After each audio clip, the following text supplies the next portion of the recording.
शहदादपुर में ओबाश नौजवान की गन पॉइंट पर दो बहनों को अगवा करने की कोशिश। इस्लामाबाद महल्ले की रिहायशी दो बहनें सुबहान खातून और नादिया दुख्तरल्ला दिनों लगारी घर से अस्पताल जा रही थी कि रास्ते में खड़े ओबाश नौजवान ने गन पॉइंट पर जबरदस्ती अगवा करने की कोशिश की। चीख व पुकार पर ओबाश नौजवान की जानिब से हवाई फायरिंग की गई।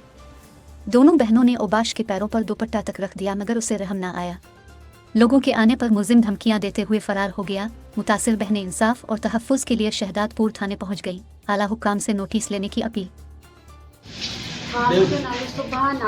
असां हॉस्पिटल वञूं पिया, मुंहिंजी तबियत ख़राब हुई जी, त रस्ते ते ही आयो, अलाए केरु, असां सुञाणूं बि नथा।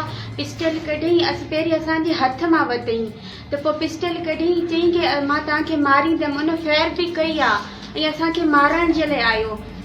पहिरीं असांजो हथ पकड़ियईं, जी किथां पिया वञो, असां बि हुनखे सुञाणूं बि नथा।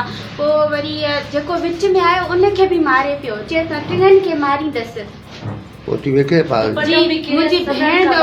मुंहिंजी भेण पोती उनजो दुपट्टो लाथईं, उहो भॻी, वरी मुंहिंजो बि हिन लाथो। मां बि भॼां पई, असां मदद जे लाइ भॼूं पिया की असांखे बचाए, कोई बि न आयो वेठे। ऐं हुन चयो तव्हां टिननि खे मां मारींदसि। हू घुमे थो, हुनखे तव्हांखे बि ॾिसंदसि, तव्हांखे बि मां मारींदसि। हुन पिस्टल बि कढी।